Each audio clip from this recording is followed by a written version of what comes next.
स्वागत है आप सभी का आपके अपने YouTube चैनल गुरुकुल एकेडमी में। दोस्तों, आज हम हिंदी व्याकरण में वर्ण जो टॉपिक है उस पर चर्चा करेंगे, जो एडीओ के एग्जाम में दिया गया है। बहुत ज़्यादा महत्वपूर्ण टॉपिक है। और ये जो हिंदी व्याकरण है ये केवल एडीओ के एग्जाम में नहीं, बल्कि कोई भी एग्जाम जिसमें हिंदी व्याकरण से संबंधित प्रश्न आते हैं उनके लिए ये बहुत ज़रूरी हो जाता है। आपको वर्ण को समझना, भाषा को समझना, ये सारी चीज़ें। लेकिन एडीओ में भाषा का जो पोर्शन है वो नहीं दिया हुआ है, तो हम उसमें चर्चा नहीं कर रहे हैं। आज की पहली क्लास जो है वो वर्ण पर रहेगी। और यकीन मानिए, जो हॉस्टल वार्डन का पेपर हुआ था, इस बार पेपर आसान नहीं आने वाले हैं। कथन और कारण से संबंधित प्रश्न आपको देखने को मिलेंगे, कूट वाले प्रश्न आपको देखने को मिलेंगे, परिभाषा के कथन वाले जो प्रश्न हैं वो आप देखेंगे। ठीक, तो उन सभी प्रश्नों पर हम बहुत विस्तृत रूप से और अच्छे से चर्चा करने वाले हैं। तो चलिए स्टार्ट करते हैं। हम आज की क्लास हिंदी व्याकरण में पढ़ेंगे हम वर्ण माला या वर्ण। ठीक, तो वर्ण को समझने से पहले दोस्तों हमको उससे पहले थोड़ा ध्वनि समझना पड़ेगा, है ना। और ध्वनि जो है वो भाषा क्या जो है मूलभूत इकाई है। भाषा क्या होती है? तो भाषा एक साधन या माध्यम है जिसके द्वारा मनुष्य या मनुष्यों का समूह एक दूसरे से अपने विचार का आदान प्रदान करता है। उसे हम क्या कहते हैं? भाषा कहते हैं। ठीक है, भाष धातु से बनी है, आप इसके बारे में जानते होंगे। तो भाषा के जो आधारभूत तत्व हैं, सबसे पहले हम उसको देख लेते हैं। भाषा के आधारभूत तत्व, भाषा के आधारभूत तत्व। ठीक, अब यहां पर देख रहे होंगे, एक चीज आपको ढंग से समझना है लिखते समय, लेखन के समय। शब्द शुद्धि वाले पार्ट में ये काम आएगा। तत्व जो है वो डबल आता है दोस्तों, और हम लोग क्या करते हैं, अधिकतर तत्व को ऐसे लिखते हैं। और आपके पुस्तक में भी ऐसा लिखा हुआ है जो पूर्णतः गलत है। इसको ध्यान रखिएगा। तत्व ऐसा बिल्कुल भी नहीं लिखा जाता। तत् लिखा जाता है, तत् प्लस त्व से मिलकर बना है। तत्व मतलब उसका, त्व मतलब भाव, उसका जो भाव है वो क्या कहलाता है? तत्व कहलाता है। जैसे एक लौह धातु लौह तत्व है, उसका जो गुण धर्म है वही उसका क्या है? भाव है ना। तो इसी प्रकार से समझेंगे, तत् प्लस त्व, तो ये आधा त और ये आधा त मिलकर डबल त आएगा, द्वित्व त आता है। और यदि आप इसको एक त में लिखेंगे तो त और त्व हो जाएगा। तो त का भाव नहीं होता है, तत्व होता है उसका भाव। ठीक, हिंदी व्याकरण को समझने के लिए हमको उसके उच्चारण पर, शब्द शुद्धि पर बहुत ध्यान देने की आवश्यकता है। और शब्द शुद्धि वाले पोर्शन से आप जानते हैं बहुत सारे प्रश्न आते हैं। तो हम जैसे जैसे आगे बढ़ेंगे उसके बारे में भी चर्चा करते हुए चलेंगे। तो भाषा के आधारभूत तत्वों में सबसे पहले जो आता है दोस्तों, सबसे पहले जो इकाई है वो है ध्वनि। ध्वनि के बाद आता है आपका वर्ण। वर्ण के बाद आता है आपका अक्षर। अक्षर के बाद, अक्षर से जो है वो बनता है शब्द, और शब्द के समूह से बनता है पद, और पद के समूहों से बनता है वाक्य, और वाक्य के समूहों से बनता है आपकी भाषा। क्या बनती है? भाषा। तो इन सभी को हम विस्तृत रूप में चर्चा में लेंगे और सभी को जानना बहुत ज्यादा आवश्यक है। वर्ण के बाद शब्द और शब्द के बाद वाक्य को भी आपको बहुत ढंग से समझना पड़ेगा। ठीक है, तो चलिए सबसे पहले देखते हैं ध्वनि क्या है। ध्वनि क्या होती है? तो ध्वनि आप जानते हैं, मैं जो उच्चारण कर रहा हूं, जो आप अपने घर पर बैठकर सुन रहे हैं, यही ध्वनि मेरे मुख से जो निकल रही है यही ध्वनि है। ठीक है, तो ध्वनि क्या होता है? मानव मुख से जो उच्चारित होता है, निश्रित होता है, सृजन, मानव मुख से जिसका सृजन होता है उसे हम क्या कहते हैं? ध्वनि कहते हैं। तो चलिए ध्वनि को मैं एक एक चीज यहां पर आपको लिख कर बताऊंगा, आप चाहें तो नोट करते जाइएगा। ध्वनि किसे कहते हैं? ऐसी इकाई, ऐसी इकाई जो जो मानव मुख से, मानव मुख से, मानव मुख से उच्चारित उच्चरित या निःसृत होती है, निःसृत होती है, उसे क्या कहते हैं? ध्वनि कहते हैं। ऐसी इकाई जो मानव मुख से क्या होती है? उच्चारित होती है, उच्चारण के द्वारा बाहर निकलती है, या निःसृत होती है विशेष प्रकार से, जिसका सृजन होता है, उत्पन्न होता है, उसे हम क्या कहते हैं? ध्वनि कहते हैं। अब इसके बारे में दो प्रश्न जो बहुत ज्यादा पूछे जाते हैं, ठीक है, बहुत ज्यादा पूछे जाते हैं। ध्वनि क्या है? ध्वनि ध्वनि भाषा का लघुतम श्रव्य खंड है, लघुतम श्रव्य खंड है। ये आपसे प्रश्न पूछा जाता है, लघुतम श्रव्य खंड है। दूसरा जो प्रश्न इसमें से बनता है कि भाषा की सबसे छोटी इकाई, सबसे छोटी मौखिक इकाई, भाषा की सबसे छोटी मौखिक इकाई जो है वो क्या है? ध्वनि है। भाषा की सबसे छोटी मौखिक इकाई जो क्या है, वो आप ध्यान रखेंगे, ध्वनि है। ठीक है, तो यहां पर ध्वनि से दो प्रश्न। भाषा का लघुतम श्रव्य खंड है, सबसे भाषा में जो सबसे पहले निकलता है लघुतम श्रव्य खंड, वो क्या है? ध्वनि है। दूसरा, भाषा की सबसे छोटी मौखिक इकाई, मुख से जो निकलती है वो इकाई मौखिक इकाई कहलाती है, और वो क्या है? तो वो भी ध्वनि है। ठीक है, दोनों को याद रखेंगे दोस्तों। ये दोनों प्रश्न अभी वर्तमान में आपसे पूछे जाने की संभावना है, बहुत बढ़िया प्रश्न इससे बनेगा। ठीक, तो ये होता है ध्वनि, और ध्वनि के बाद आता है वर्ण। तो वर्ण क्या होता है? वर्ण आप जानते हैं, मानव मुख से जो ध्वनि निकल रही है उसका जो प्रतिनिधि चिन्ह है, उसका जो प्रतिनिधि चिन्ह है जिसको लिपिबद्ध कर दिया गया है, उसे हम वर्ण कहते हैं। ठीक है, तो पहले ध्वनि को आप लोग एक बार स्क्रीनशॉट लीजिए, उसके बाद हम वर्ण पर चर्चा करेंगे। ठीक है, चलिए, तो ये ध्वनि हो गया। अब ध्वनि के बाद हम चर्चा में लेंगे वर्ण को। तो हेडिंग डाल लीजिए वर्ण।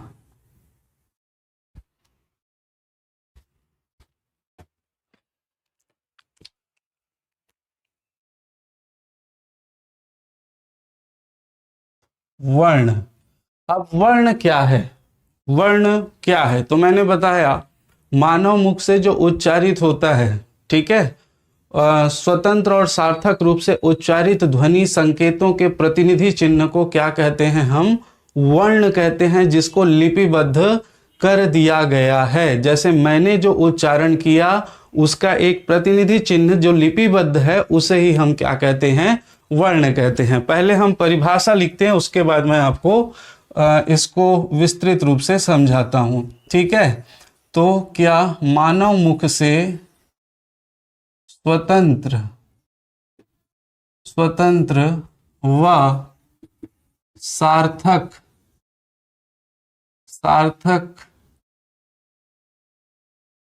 नहीं, इसको थोड़ा सा मॉडिफाई करते हैं अपन, है ना, थोड़ा सा और व्यवस्थित कर लेते हैं। आप जितना व्यवस्थित ढंग से लिखे, मानव मुख से पहले स्वतंत्र और सार्थक रख देते हैं, स्वतंत्र व सार्थक रूप से उच्चारित ध्वनि संकेतों के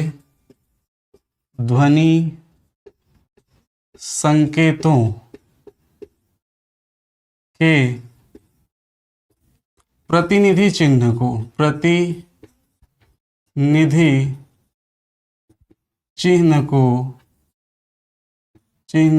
क्या कहते हैं? प्रतिनिधि चिन्ह को वर्ण कहते हैं। प्रतिनिधि चिन्ह को जिसे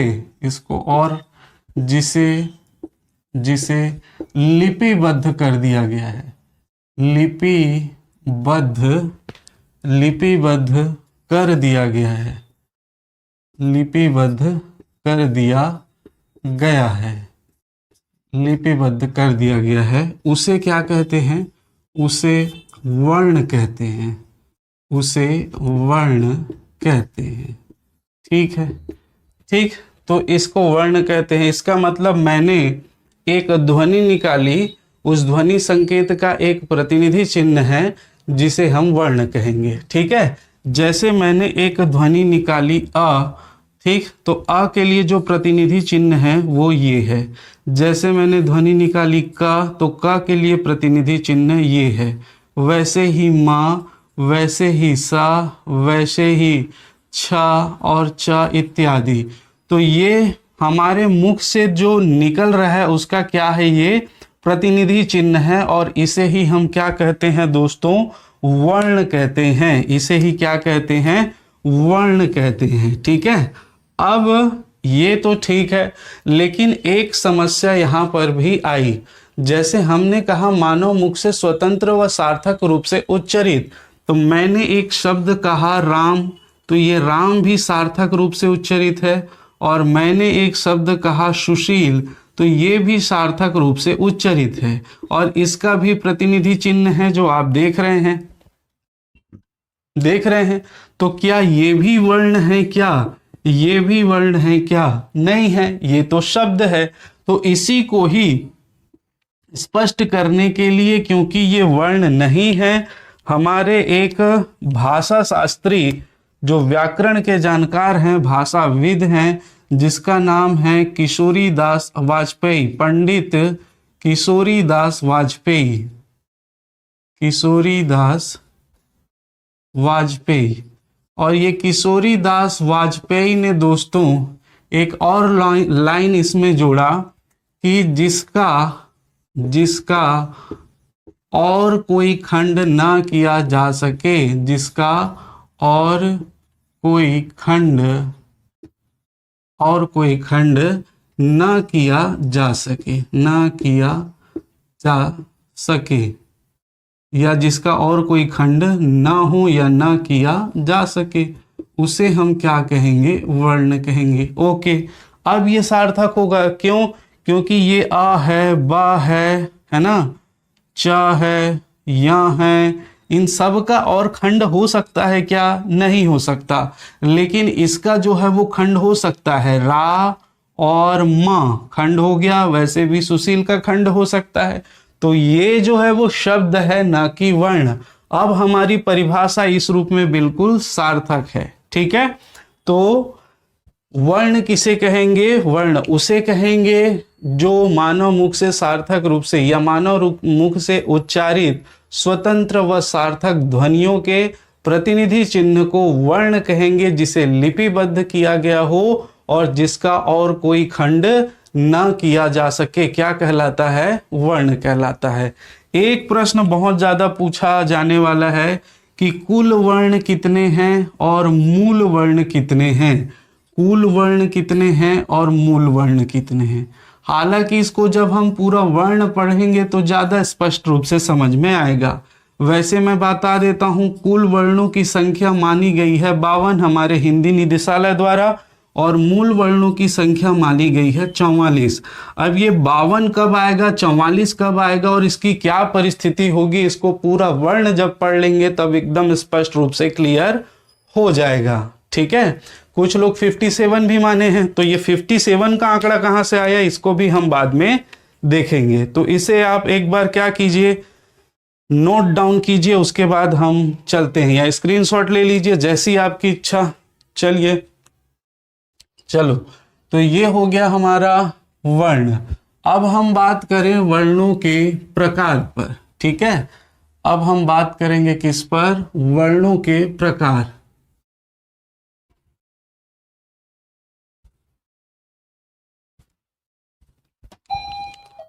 देखिए, वर्णों के प्रकार,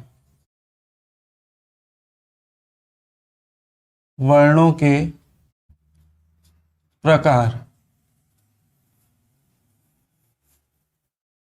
वर्णों के प्रकार। तो वर्ण कितने प्रकार के होते हैं या वर्णों के भेद के रूप में आपसे पूछा जा सकता है, तो मूलतः आप लिखेंगे 2। ठीक है, मूलतः क्या लिखेंगे? 2, लेकिन कई लोग 3 को भी मान लेते हैं। तो ये दो कौन कौन सा है, तो सबसे पहले आप याद रखेंगे, एक आता है हमारा स्वर वर्ण, ठीक है, एक आता है हमारा स्वर वर्ण और दूसरा आता है व्यंजन वर्ण, व्यंजन वर्ण, और तीसरा आता है अयोगवाह वर्ण, अयोगवाह, अयोगवाह वर्ण। कोई बात नहीं, तो ये तीसरे को बहुत कम इंक्लूड किया गया है, ये मतलब अधिकतर जो हमारे भाषाविद हैं वो इसको नहीं मानते हैं। तो आप दो ही याद रखेंगे, एक स्वर वर्ण होता है और एक होता है दोस्तों व्यंजन वर्ण। चलिए अब हम बात करें स्वर वर्ण की, ठीक है, अब हम बात करेंगे स्वर वर्ण की, एक एक करके सारा टॉपिक क्लियर करेंगे। स्वर वर्ण किसे कहते हैं, तो स्वर वर्ण को समझने के लिए आपको हल्का सा व्यंजन वर्ण को भी ध्यान रखना पड़ेगा। किसको? व्यंजन वर्ण को। कैसे? अभी हम देखते हैं, ठीक। स्वर वर्ण किसे कहते हैं, ठीक है, तो वे वर्ण जिनका उच्चारण स्वतंत्रता पूर्वक किया जा सकता है उसे हम स्वर वर्ण कहते हैं, ठीक। अब यहां पर हम लिख देते हैं स्वर वर्ण, क्या हो जाएगा? वे वर्ण, वे वर्ण जिनका, जिनका उच्चारण, उच्चारण स्वतंत्रता पूर्वक, स्वतंत्रता पूर्वक किया जा सके, स्वतंत्रता पूर्वक किया जा सके, किया जा सके उसे, उसे स्वर वर्ण कहते हैं, स्वर वर्ण कहते हैं, ठीक है। तो वे वर्ण जिनका उच्चारण स्वतंत्रता पूर्वक किया जा सके उसे हम स्वर वर्ण कहते हैं। अच्छा, ये स्वर वर्णों की संख्या आप जानते हैं कितना है? 11। कौन कौन सा है? तो ये अ, ठीक है, आ, उसके बाद ह्रस्व ई, उसके बाद दीर्घ ई, उसके बाद ह्रस्व उ, उसके बाद दीर्घ उ, इसके बाद री, इसके बाद है ए, इसके बाद ऐ, इसके बाद ओ, और अंतिम में है आपका औ। लेकिन जब हम बचपन में पढ़ते थे तो एक और लिखा दिया जाता था, ये अम और आहा, तो ये दोनों दोस्तों क्या है? स्वर नहीं हैं, इन्हें ही अयोगवाह वर्ण कहते हैं। तो आगे हम इस पर चर्चा करेंगे, पहले आप स्वर को समझ लीजिए, है ना। तो ये नहीं है, ठीक। अब हमने कहा कि वे वर्ण जिनका उच्चारण स्वतंत्रता पूर्वक किया जा सके, स्वतंत्रता पूर्वक। अब इसका उच्चारण करिए। स्वतंत्रता पूर्वक से तात्पर्य है कि जिनके उच्चारण में हमें किसी अन्य वर्ण की सहायता न लेनी पड़े। अब अ का उच्चारण कीजिए, तो अ का उच्चारण करने पर आपको किसी भी अन्य वर्ण की सहायता नहीं लेनी पड़ेगी। जैसे अ तो अंतिम ध्वनि अ ही आएगी, आ तो अंतिम ध्वनि आ ही आएगी, ई तो अंतिम ध्वनि ई ही आएगी, चाहे बड़ी ई हो, ह्रस्व उ हो, दीर्घ उ हो, ए हो, ऐ हो, ओ हो, अ हो। ये 11 वर्णों का जब उच्चारण करेंगे स्वर वर्णों का, तो किसी भी अन्य वर्ण की सहायता नहीं लेनी पड़ती है। लेकिन वहीं जब हम व्यंजन वर्ण को अभी समझने के लिए आप पढ़िएगा, जब हम इसका उच्चारण करते हैं का, है ना, जब इसका उच्चारण करते हैं च, जब इसका उच्चारण करते हैं छ, या इसका उच्चारण करते हैं का, या इसका उच्चारण करते हैं में, तो हमें किसी न किसी स्वर की आवश्यकता होती है। इसका उच्चारण स्वतंत्रता पूर्वक नहीं हो सकता। आप इस, ये शुद्ध है व्यंजन, क्या इसका उच्चारण कर सकते हैं? नहीं कर सकते। अगर क बोलेंगे तो उसमें अ जुड़ेगा ही, तभी क की ध्वनि निकलेगी। बिना स्वरों के इसका उच्चारण नहीं कर सकते हैं। जैसे में कहेंगे तो ए की मात्रा लगेगी ही, तभी में का उच्चारण होगा, अन्यथा नहीं होगा। तो इसका उच्चारण बिना स्वरों की सहायता के नहीं होता है। इस बात को आप विशेष रूप से ध्यान रखिएगा, ठीक है, इसीलिए इसका स्वतंत्रता पूर्वक उच्चारण किया जा सकता है। अब इसमें जो पॉइंट्स आपको ध्यान रखने हैं, इसकी संख्या होती है 11। अब पहला हम बात करें जो इसमें आपको ध्यान रखना है कि स्वर वर्णों के उच्चारण में, स्वर वर्णों के उच्चारण में, स्वर वर्णों के उच्चारण में हमें किसी अन्य वर्ण की सहायता नहीं लेनी पड़ती, किसी अन्य वर्ण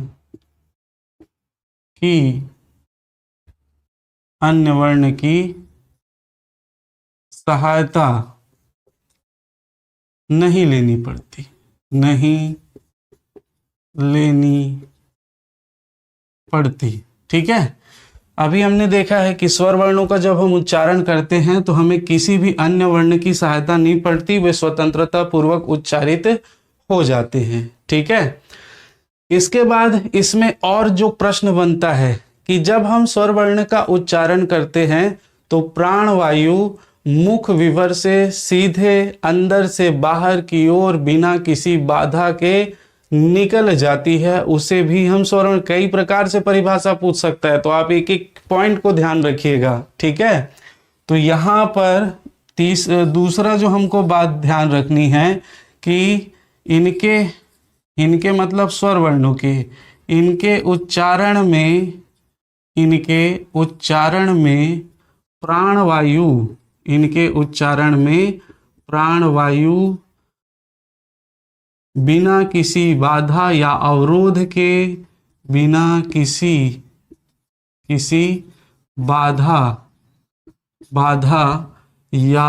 बाधा या अवरोध आप जानते हैं, बिना किसी बाधा के मुख विवर से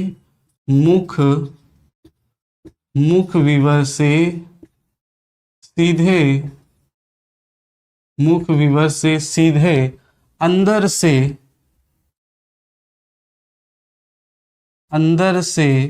बाहर की ओर निकल जाती है, अंदर से बाहर की ओर निकल जाती है, ओके, निकल जाती है, ठीक है। तो यहाँ पर देखिए इनके उच्चारण में क्या, प्राणवायु बिना किसी बाधा के अंदर से, बिना किसी बाधा के मुख विवर से सीधे अंदर से बाहर की ओर निकल जाती है। अब इसका मतलब क्या, देखिए एक शब्द आया है प्राणवायु। प्राणवायु किसे कहते हैं, तो जब हम सांस लेते हैं तो हमारे प्राण के पोषण के लिए जो वायु अंदर जाती है उसे ही प्राणवायु कहा जाता है, ठीक। अब मुख विवर मतलब मुख के अंदर के अवयव। दो चीजें ध्यान रखेंगे, जब हम किसी भी वर्ण का उच्चारण करते हैं तो कुछ न कुछ मात्रा में हवा जो है वो बाहर की ओर निकलती है, हवा दोस्तों बाहर की ओर निकलती है। और दूसरा, हमारे मुख के जो अवयव है, जैसे जीभ है, कंठ है, गला, तालु है, दंत है, ओष्ठ है, होंठ है, ये इनमें से कोई ना कोई भाग सक्रिय जरूर होता है, तो इसे ही मुख के अवयव मुख विवर कहते हैं। और प्राणवायु जो सांस लेते हैं उसको प्राणवायु कहते हैं, ठीक।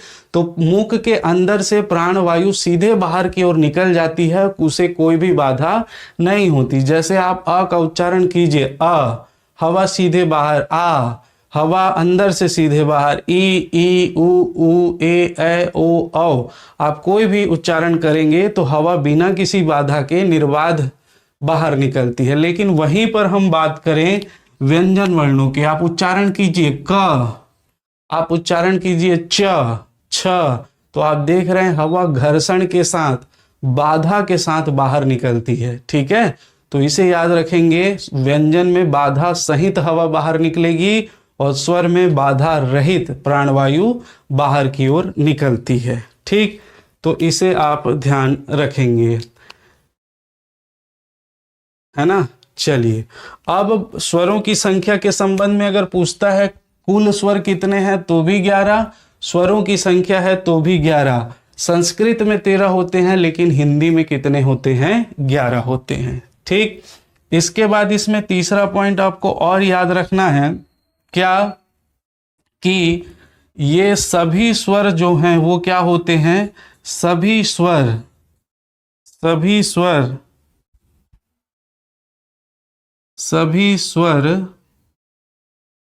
अक्षरिक होते हैं। सभी स्वर क्या होते हैं, अक्षरिक होते हैं। सभी स्वर अक्षरिक होते हैं, ठीक है। अक्षरिक होते हैं मतलब अक्षर होते हैं। अब आप जो है वो अक्षर, हमने सब बचपन से पढ़ा है कि सबसे पहले अक्षर ज्ञान, लेकिन अक्षर हमको पता ही नहीं है, ठीक। तो सभी स्वर जो हैं वो अक्षर होते हैं, परंतु सभी व्यंजन अक्षर नहीं होते हैं। अब आपको यहीं पर देखिए, अक्षर तो मैं बाद में और डिटेल में हम पढ़ेंगे, आप ढंग से समझिएगा कि ये है मूल जो व्यंजन होता है ना, हलंत लगा हुआ, ये जो है वो अक्षर नहीं कहलाता, अक्षर नहीं होता है। अक्षर क्या होता है, स्वर सहित जब व्यंजन को हम लिखते हैं, ये आ इसमें लिखा हुआ है या खा लिखा हुआ है या गी लिखा हुआ है, तो ये जो है वो क्या कहलाते हैं, स्वर सहित जो व्यंजन प्रयोग में होता है उसे हम अक्षर कहते हैं। लेकिन स्वरों को हम क्या कहते हैं, सभी स्वर 11 के 11 जो स्वर हैं वो क्या होते हैं, अक्षरिक होते हैं, ठीक है। 11 के 11 स्वर क्या होते हैं, अक्षरिक होते हैं, इस बात को आप ध्यान रखेंगे। लेकिन स्वर अक्षर नहीं होते हैं। स्वर जब व्यंजन जो है वो अक्षर नहीं होते हैं। व्यंजन जब स्वर के साथ प्रयोग किया जाता है, चाहे कोई भी स्वर लगा हो, तब वह अक्षर कहलाते हैं, इस बात को ध्यान रखिएगा। सभी स्वर अक्षरित होते हैं। चौथा इसमें पॉइंट मैं यहां लिख देता हूं कि स्वरों का उच्चारण दीर्घ काल तक किया जा सकता है। स्वरों का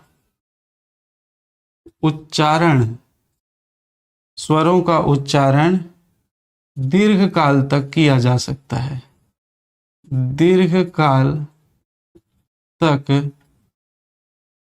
किया जा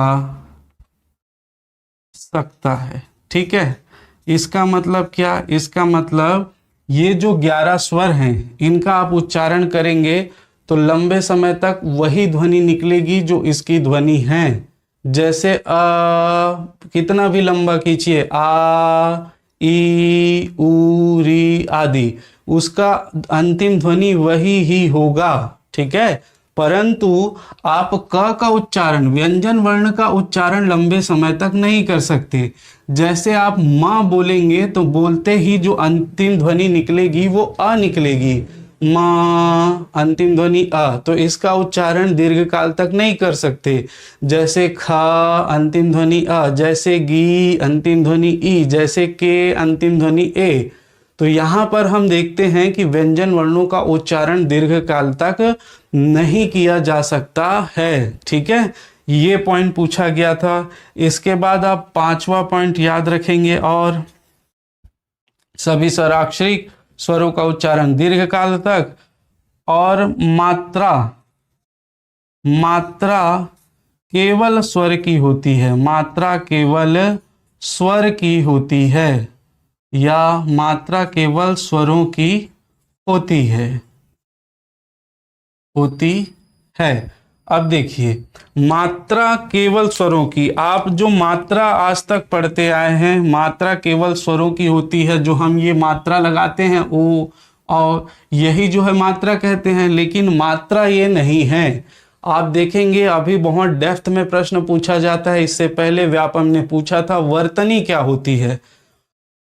तो मात्रा जो है, मात्रा आपने 9वीं 10वीं में जब पढ़ा था तो हमने दोहा, सोरठा और चौपाई पढ़ते थे और उनकी संख्या गिनते थे, तब हम मात्रा का प्रयोग करते थे। ये लघु मात्रा होती थी और ये दीर्घ मात्रा होती थी, है ना। तो ये मात्रा को जो संबंध होता है किसी भी वर्ण के उच्चारण में लगने वाले समय से होता है।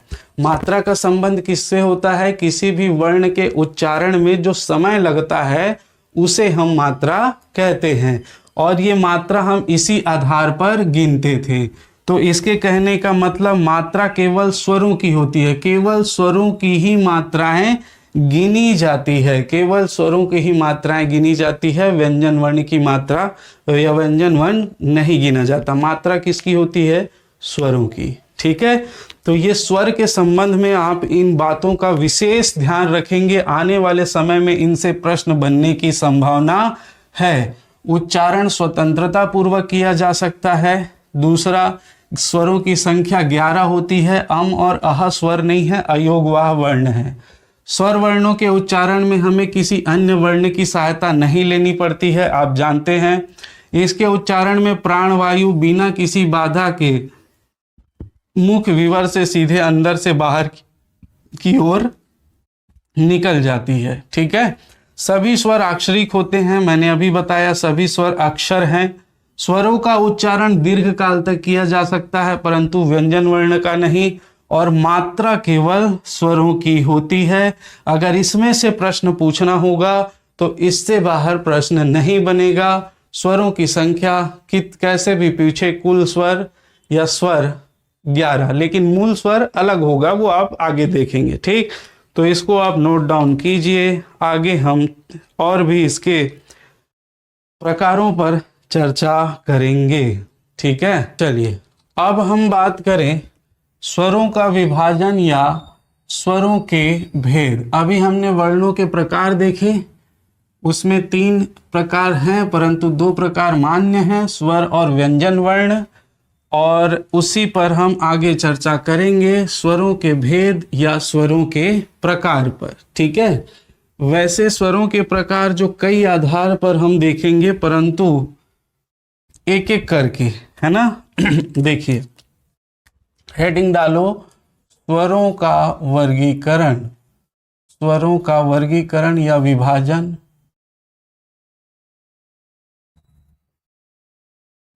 ठीक, कितने आधार पर, तो कई प्रकार के आधार हैं दोस्तों। जैसे पहला हम देखेंगे उत्पत्ति के आधार पर, दूसरा हम देखेंगे मात्रा के आधार पर या उच्चारण समय में लगने वाले समय के आधार पर, ओष्ठाकृति के आधार पर, मुख के मांसपेशियों के आधार पर, जिह्वा की सक्रियता के आधार पर, कई आधार पर हम देखेंगे। ठीक, तो सबसे पहले देखिए दोस्तों, उत्पत्ति के आधार पर सबसे पहले वर्गीकरण में देखेंगे हम उत्पत्ति के आधार पर।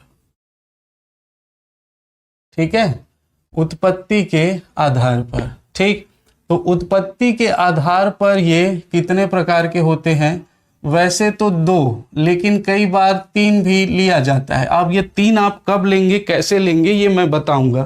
मूलतः 2, पहला जो होता है वो होता है, पहला जो होता है ये है मूल स्वर। क्या है, मूल स्वर।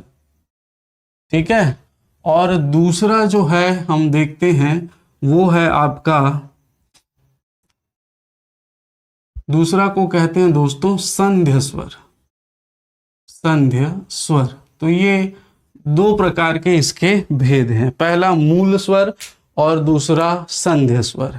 अच्छा, ये किसके आधार पर, देखिए आधार बहुत इंपॉर्टेंट है, आधार को आपको समझना है। किस आधार पर, उत्पत्ति, मतलब इसकी उत्पत्ति कैसे हुई है ना, उसके आधार पर।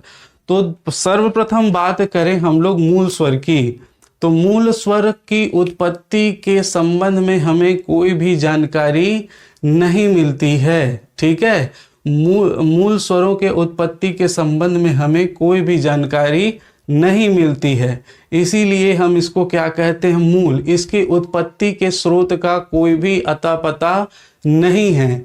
अब नहीं है, कैसे नहीं है, तो आप बहुत ढंग से समझिएगा कि आप स्वयं थोड़ा सा फ्लैशबैक में जाइए आदि मानव वाले युग में, और देखिए कि कौन सा जो मनुष्य है उसने सर्वप्रथम अ का उच्चारण किया, और उस अ के लिए उसने ये प्रतिनिधि चिन्ह निर्धारित किया होगा। ऐसा कौन सा व्यक्ति है जिसने ई का उच्चारण किया, और सर्वप्रथम उसने ई के लिए ये प्रतिनिधि चिन्ह निर्धारित किया होगा, है ना। तो अब जब सोचेंगे तो पाएंगे कि यहाँ पर इसके संबंध में हमको कोई जानकारी नहीं है। ठीक है, तो इसे ही हम क्या कहते हैं दोस्तों, मूल स्वर कहते हैं। ठीक, तो इसके संबंध में 2 टॉप पॉइंट्स इंपॉर्टेंट है। पहला देखिए,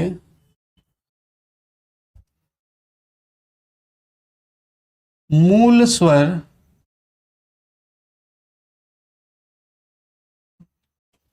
स्वर की उत्पत्ति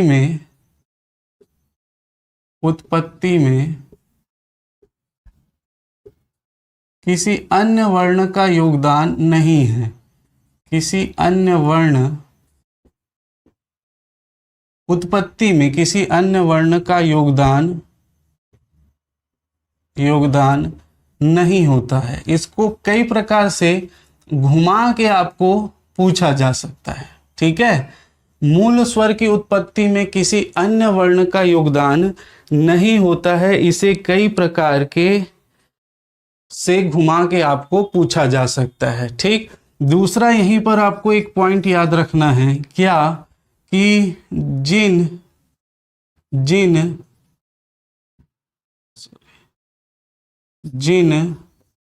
स्वर वर्णों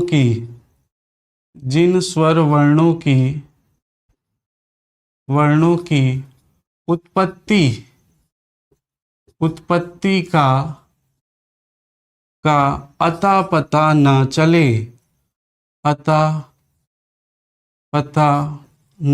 चले, उसे क्या कहते हैं? उसे हम मूल स्वर कहते हैं, उसे मूल स्वर कहते हैं, ओके, कहते हैं। मैंने अभी बताया कि आप सोचिए, देखिए अब ये इसकी संख्या, ये इंपॉर्टेंट चीजें हैं। संख्या, तो देखिए संख्या आप ध्यान रखेंगे, इसकी संख्या होती है 4। कौन कौन से? तो एक मूल स्वर है आ, एक ह्रस्वई, ह्रस्व उ और एक है री। ये 4 जो है वो वही कहलाते हैं मूल स्वर। ये 4 ही क्या कहलाते हैं दोस्तों? मूल स्वर कहलाते हैं। अब इसकी उत्पत्ति में किसी वर्ण का योगदान है क्या? नहीं है, ये स्वतंत्रता पूर्वक उत्पन्न हुए हैं। वैसे भी संस्कृत में कहा गया है स्वयं राजन्ति इति स्वरः, जो स्वयं से उत्पन्न हुआ है वही स्वर है, और मूल स्वर के संबंध में ये बात बिल्कुल साबित होती है। इनकी उत्पत्ति का कोई अता पता नहीं है, इसे ही हम क्या कहते हैं? मूल स्वर कहते हैं। और आप ध्यान रखेंगे ये किसके आधार पर? उत्पत्ति के आधार पर मूल स्वर है, ठीक। अब देखिए दूसरा जो है वो है संध्य स्वर। संध्य दो शब्द जैसे संधि में क्या जुड़ा है? यह प्रत्यय जुड़ा है, या संबंधवाचक प्रत्यय है। संधि में ई हट जाएगा और ये बनेगा संध्य स्वर, संध्य बन जाता है। संध्य मतलब संधि से संबंधित है जो स्वर, ठीक है, उसे हम संध्य स्वर कहते हैं। मतलब संध्य स्वरों का उपयोग किसमें होता है? संधि वाले प्रकरण में होता है। इस बात को भी ध्यान रखेंगे। यहाँ एक एक पॉइंट, क्योंकि प्रश्न अब किस प्रकार से पूछ देगा कोई भी भरोसा नहीं है। तो यहां से आप ध्यान रखिएगा, क्या यहां से संध्य स्वर किसे कहेंगे? तो जिन स्वरों का उपयोग किसमें होता है? संधि प्रकरण में किया जाता है, उन स्वर वर्णों को संधि स्वर कहते हैं। अब संधि स्वर के यहाँ पर दोस्तों 2 प्रकार होते हैं। संधि स्वर के कितने? 2 प्रकार। पहला होता है आपका दीर्घ स्वर। पहला क्या होता है? दीर्घ स्वर। अब दीर्घ स्वर किसे कहते हैं? तो समझिएगा, 2 सजातीय स्वरों के योग से बनने वाला स्वर, 2 सजातीय स्वरों के योग से या स्वरों के मेल से, 2 सजातीय स्वरों के मेल से उत्पन्न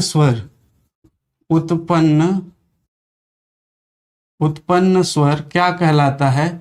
उत्पन्न स्वर दीर्घ स्वर कहते हैं। उत्पन्न स्वर को क्या कहते हैं? दीर्घ स्वर कहते हैं। किससे? 2 सजाती स्वरों के मेल से। अब ये सजाती स्वर क्या है? तो सजाती स्वर उन स्वरों को कहा जाता है जिसका उच्चारण स्थान एक हो, जिसका उच्चारण स्थान का हो और जो एक ही जाति का हो, उसे हम सजाती स्वर कहते हैं, ठीक है। अब यहाँ पर 2 सजाती स्वरों के योग से, मेल से या योग से उत्पन्न स्वर, जैसे हम बात करें यहाँ पे, तो देखिए यहाँ पे आ और आ मिलकर क्या बनेगा? ये बनेगा आ। ठीक, वैसे ही ह्रस्व ई, ह्रस्व ई और यहां पर ह्रस्व ई मिलकर बनेगा क्या, दीर्घ ई। वैसे ही ह्रस्व उ और ह्रस्व उ मिलकर बनेगा क्या, दीर्घ उ। तो ये जो है दोस्तों, ये क्या है, ये जो है वो दीर्घ स्वर कहलाते हैं। क्या कहलाते हैं, दीर्घ स्वर। अब एक और जो हमारे पास बचा है वो है री और ये होता है री। तो दोनों के मेल से, दोनों के मेल से दोस्तों बनता है दीर्घ री। ये दीर्घ री होता है जिसका प्रयोग संस्कृत में होता है, हिंदी में नहीं। जिसका प्रयोग कहाँ होता है दोस्तों, संस्कृत में, हिंदी में नहीं होता है। ठीक, अब इसे ही हम क्या कहते हैं, दीर्घ स्वर कहते हैं। अब इसकी संख्या आप देख रहे होंगे, ये 1 है, ये 2 है और ये 3 है। तो दीर्घ स्वरों की संख्या कितनी हो जाएगी, 3 हो जाएगी। क्लियर है क्या? मेरे ख्याल से स्पष्ट रूप से आपको समझ में आ गया होगा। चलिए, और इसके बाद हम देखेंगे, इसके बाद देखेंगे दूसरा जो संधि स्वर है, संयुक्त स्वर। संधि स्वर का दूसरा जो भेद है वो है संयुक्त स्वर। अच्छा, संयुक्त स्वर किसे कहते हैं? तो यहाँ पर 2 सजाती स्वरों का मेल होगा, तो यहाँ पर 2 विजातीय स्वर जो एक ही जाति का ना हो, विजातीय स्वरों के मेल से उत्पन्न स्वर, स्वरों के मेल से उत्पन्न स्वर, 2 विजातीय स्वरों के मेल से उत्पन्न स्वर क्या कहलाते हैं, संयुक्त स्वर कहलाते हैं। उत्पन्न स्वर संयुक्त स्वर कहलाते हैं, संयुक्त स्वर। ठीक है, तो यहाँ पर ये संयुक्त स्वर 2 विजाति, 2 सजाति, मैंने कहा एक ही जाति का और उच्चारण स्थान एक होगा। तो यहाँ पर एक ही जाति का है और दोनों का उच्चारण स्थान एक है। इसमें देखो चाहे इसमें देखो। ठीक, विजाति मतलब जो एक ही जाति का नहीं है और जिसके उच्चारण स्थान भी अलग अलग होगा, उसको हम क्या कहते हैं, विजाति स्वर कहते हैं। जैसे बात करें आ के साथ ई मिलेगा दोस्तों, क्या बनता है, ए बनता है। ठीक, वैसे ही आ के साथ यदि हम ए को मिलाएंगे तो ये क्या बनता है, ए बनता है। वैसे ही हम आ के साथ ऊ को मिलाएंगे तो ये क्या बनता है, ओ बनता है। और वैसे ही यदि हम आ के साथ ओ को मिलाएंगे तो फिर क्या बनेगा, औ बनेगा। ठीक है, तो देखिए ये कितने हो गए, इसकी संख्या संयुक्त स्वरों की 4, 1 यहाँ पर 2, यहाँ पर 3 और यहाँ पर हो गया 4। ठीक है, कितना हो गया, 4। तो इसकी संख्या पूछेगा 4। अच्छा, अब ये क्या ऐसे ही लिख दिया गया, क्या ऐसे ही लिख दिया गया? इसके पीछे कोई रीजन है? तो बिल्कुल रीजन है। कैसे रीजन है? तो आप जानते हैं अ और ई का उच्चारण करके देखिए, ए का उच्चारण होगा। वैसे ही अ और ए का उच्चारण कीजिए, ए दीर्घ ए की मात्रा वाली जो है उसका उच्चारण अ और उ, औ, और अ और उ, औ का उच्चारण होता है। तो इसकी संख्या 4, इसकी संख्या 3। तो 4 और 3 कितना हो गया, 7। और इसकी संख्या मूल स्वर की 4, तो टोटल संख्या कितनी हो गई, 11। और हमारे पास स्वरों की संख्या कितनी होती है, 11 होती है। ठीक है, तो ये स्पष्ट रूप से मेरे ख्याल से क्लियर हो गया होगा। यहाँ पर मैंने कहा कब आपको 2 लेना है ना। यदि उत्पत्ति के आधार पर इसका भेद पूछा जाए तो आप 2 ही लेंगे, मूल स्वर और संध्या स्वर। यदि 2 ऑप्शन में नहीं है और 3 ऑप्शन में है तो आप जो है दोस्तों फिर लास्ट चांस किसका होगा, 3 का, मूल स्वर, दीर्घ स्वर और संयुक्त स्वर का। ठीक, क्लियर है? मेरे ख्याल से स्पष्ट रूप से क्लियर है। तो इसका स्क्रीनशॉट लीजिए, उसके बाद आगे चर्चा करते हैं। आगे चलते हैं।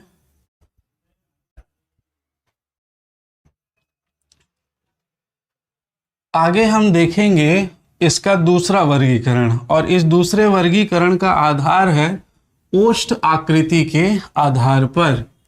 दूसरा जो इसका वर्गीकरण है वो है ओष्ठ आकृति के आधार पर। तो हेडिंग डाल लीजिए,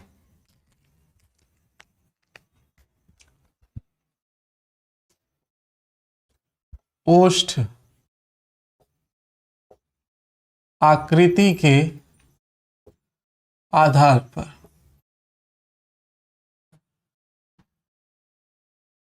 तो यहां पर देखिए, ओष्ठ मतलब होंठों की आकृति के आधार पर। अब आप बताइए कि आप अपने होंठ को कितने आकृति में बनाकर किसी भी वर्ण का उच्चारण कर सकते हैं। बनाकर देखिए, ओष्ठ होंठ की आकृति, या तो देखिए दो ही बनेगी, है ना। एक बनेगा गोल वृत्त के आकार का, जैसे उ ओ, है ना, और एक बनेगा जो गोल नहीं होगा, अवृत्ताकार होगा। ठीक है, ये दो ही भेद होते हैं, क्योंकि ओठ की आकृति दो ही, एक तो वृत्ताकार होगी और या तो वृत्ताकार नहीं होगी। अगर किसी किसी बच्चे में आपके पास टैलेंट होगा कि किसी की होंठ की आकृति वर्गाकार हो, किसी की होंठ की आकृति आयताकार हो सकती है या त्रिभुजाकार हो सकती है, तो वो बच्चा इस प्रकार के जो है वो आकृति बनाकर मुझे फोटो खींचकर भेजेंगे, तो मैं जो है इसका संशोधन करवाकर इसमें और भी जो प्रकार हैं इसके ऐड करवा दूंगा। अभी तक जो ज्ञात मनुष्य हैं उन्होंने दो ही आकृति बनाई है, एक वृत्ताकार और एक अवृत्ताकार। तो ओष्ठ की आकृति के आधार पर इसके केवल दो ही भेद होते हैं। पहला जिसको हम बोलते हैं वर्तुलित स्वर, पहला क्या बोलते हैं, वर्तुलित स्वर, इसे ही कहा जाता है वृत्तमुखी स्वर। वृत्तमुखी स्वर, इसे ही कहा जाता है वृत्ताकार स्वर। वृत्ताकार स्वर, ठीक है।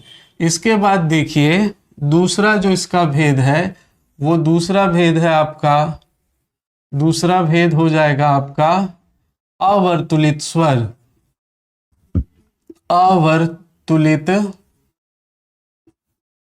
अवर्तुलित स्वर, और इसे ही लगा दीजिए अवृत्तमुखी स्वर, या इसी को ही हम कहते हैं अवृत्ताकार स्वर। अवृत्ताकार स्वर, ठीक है। तो इस प्रकार से इसको आप ध्यान में रखिएगा, ठीक। तो इसे हम कहेंगे क्या, वृत्ताकार स्वर, वृत्तमुखी स्वर, या अवृत्ताकार स्वर, अवृत्तमुखी स्वर। अब इसको एक एक करके हम चर्चा में लेते हैं। सबसे पहले वृत्ताकार स्वर किसे कहते हैं। अब ये देखिए, वृत्ताकार स्वर या वर्तुलित स्वर किसे कहेंगे कि जिन स्वरों के उच्चारण में, जिन स्वर वर्णों के उच्चारण में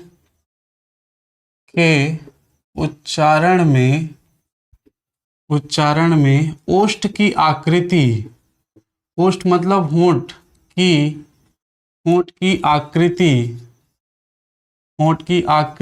क्या हो जाए, आकृति वृत्ताकार हो जाए। जिन स्वर वर्णों के उच्चारण में ओष्ठ की आकृति वृत्ताकार हो जाए उसे क्या कहेंगे दोस्तों, उसे कहेंगे वर्तुलित स्वर, वृत्तमुखी स्वर या वृत्ताकार स्वर। इन तीनों में से कोई भी दिया जा सकता है, इन तीनों में से किसी भी भेद को आपको दिया जा सकता है। अब इसकी संख्या कितनी होती है, तो आप ढंग से याद रखेंगे, इसकी जो संख्या होती है वो होती है 4। कौन कौन से, तो आप उच्चारण करके देखिएगा। एक है उ, एक है दीर्घ उ, एक है ओ और एक है दीर्घ औ। इन 4 वर्णों का ही जब आप उच्चारण करेंगे तो हमारा होंठ जो है वो वृत्ताकार होगा, जैसे उ, ओ और औ, ठीक है। तो ये 4 वर्ण ही हैं, ठीक। इसके अलावा एक वर्ण और आता है जिसे हम औ के नाम से जानते हैं, औ। और ये जो है दोस्तों हिंदी वर्णमाला का सदस्य नहीं है, ये हिंदी का स्वर नहीं है, तो ये क्या है, ये विदेशी भाषा का स्वर है। ठीक है, तो ये विदेशी भाषा का है, इसीलिए ही इसे हमने ग्रहण किया है, इसीलिए इसे गृहीत स्वर कहते हैं। क्या कहते हैं, गृहीत स्वर कहते हैं इसे ही, क्योंकि ये बाहर विदेश से आया है, इसीलिए इसको आगत स्वर भी कहते हैं।